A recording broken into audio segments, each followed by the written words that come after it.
Okay, welcome to the OKC Theology Podcast, where we are discussing Apostolicum Actuosistem. I'm Quincy Stone, and with me is Easton McAuliffe and Hui Tran. Today we'll be talking about the decree of the apostolate of lay people. Before we start, we'd like to thank our sponsors today, Dynaco, the greatest pit stop crew in all of racing. Now let's get started.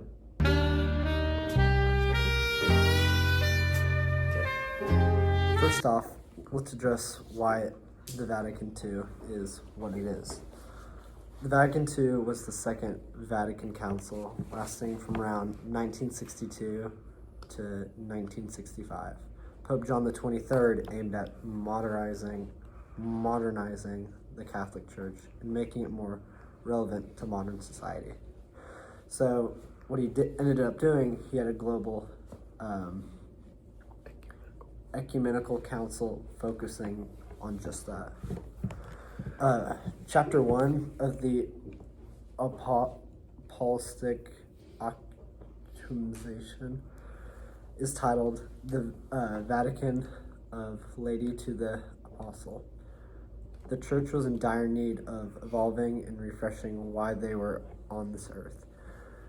This chapter focuses on the role of lay people and their obligations to serve and play their role in the church. For aggiornamento, this term could summarize the entire reason for the Vatican II.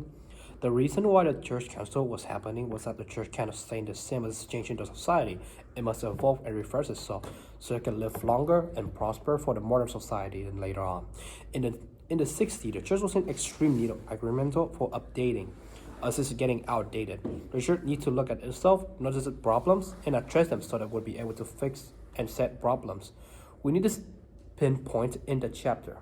Since our time, new problems are arising and our very serious errors are circulating, which tend to undermine the foundation of religion.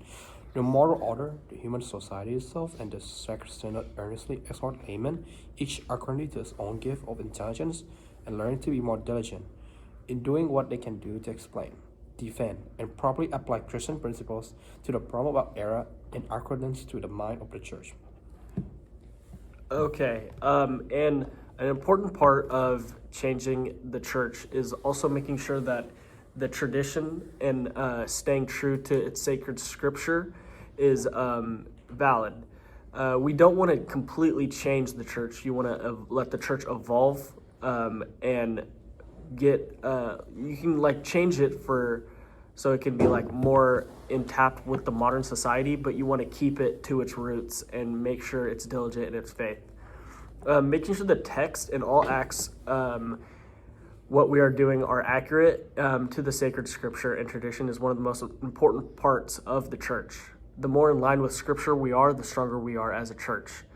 And we see the importance in checking the validity of the topics they speak upon in the chapter because they look back on sacred texts and scenes a lot in the Bible to further strengthen their points.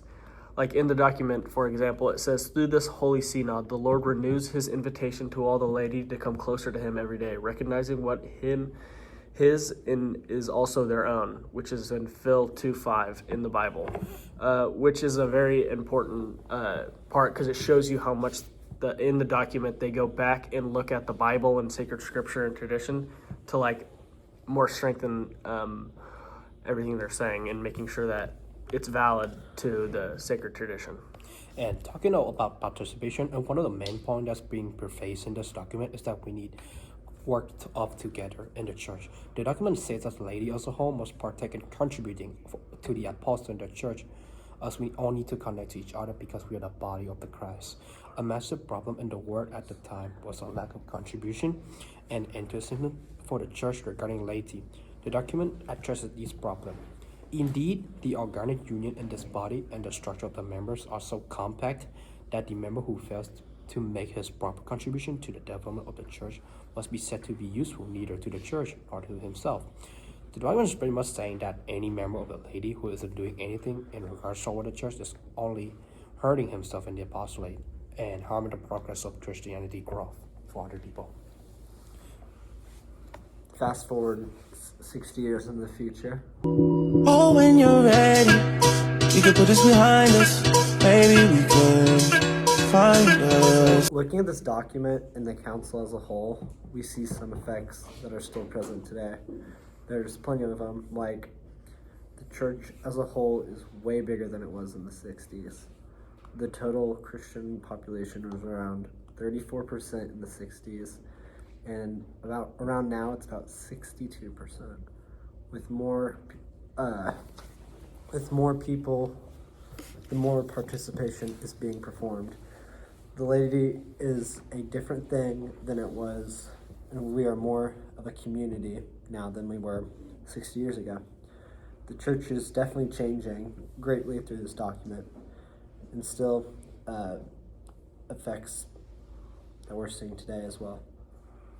Churches now have more structure than they did, and there's way more active participation that we see in today's society in the church.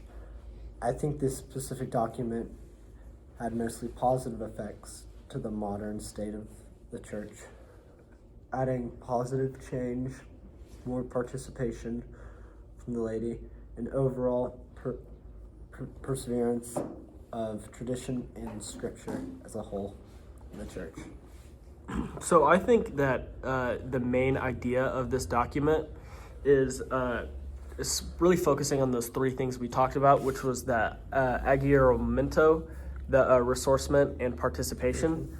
Because I think we were looking at the problems in our church, and there was a lot of them in the 60s at the time, and I think we were noticing it, and we were focusing on how we can change those problems without changing the ressourcement of our church and the tradition, keeping the tradition valid, while also changing and evolving into a better church as a whole.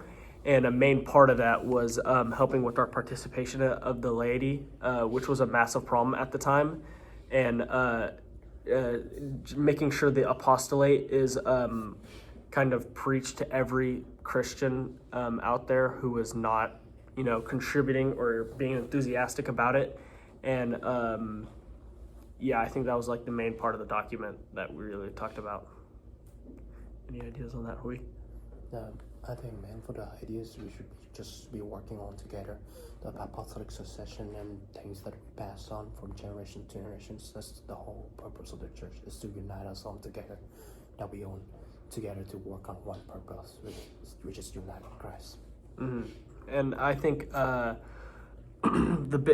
biggest problem at the time was most people would just kind of go to church, and that was really it. They would not really go out and try to create communities for the church and in the church, which I think, like we talked about, like Easton talked about, now I think that's fixed because more people are going out and making Christian communities and trying to help with the spread of Christianity now than they were 60 years ago. Yeah. Any thoughts on that?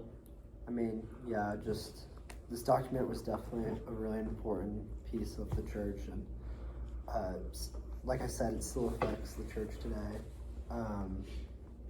And I don't think the church would be where it's at right now without it. Especially how we are as a society and together, like we said. But I think that's true. I think we are better today as a Christian church. But I think maybe another Vatican like this would help a lot, because if you look at our masses we hear that we have at McGinnis, you don't see that much participation within the students. And I think something like this, and analyzing these documents more, could help us participate more as a community just in the church. And I think it was very smart for us to read this, because it kind of looks at these problems, and we kind of notice some of the problems within our own community that we can work on. That's a really good example of today's society, or not society, but for us, since we go to a Catholic church and not many people are participating. What's your opinion on the church without unification? I think like that kind of described what it was like in the 60s. Like we weren't really unified. There was a lot of problems going on. And I think this document actually helped unify us as a community and as a church, and kind of brought the laity together as a whole and made us look at the apostolate way more. How would you encourage people to read the documents and actually participate more? Yeah, I think we should like Encourage people to read Like, it. how Yeah. would you do it? How would you do it? like encouraging like analyzing these things, and like maybe like Maybe not the whole thing, but maybe like parts. parts Of it. so it's less. Thinking like especially- adding Christianity like class options to Yeah. school, and then Like people can theology. choose to take it. I think that really helps. Like that what we have. So I think that's the end of our podcast, and I think that's everything we really need to talk about.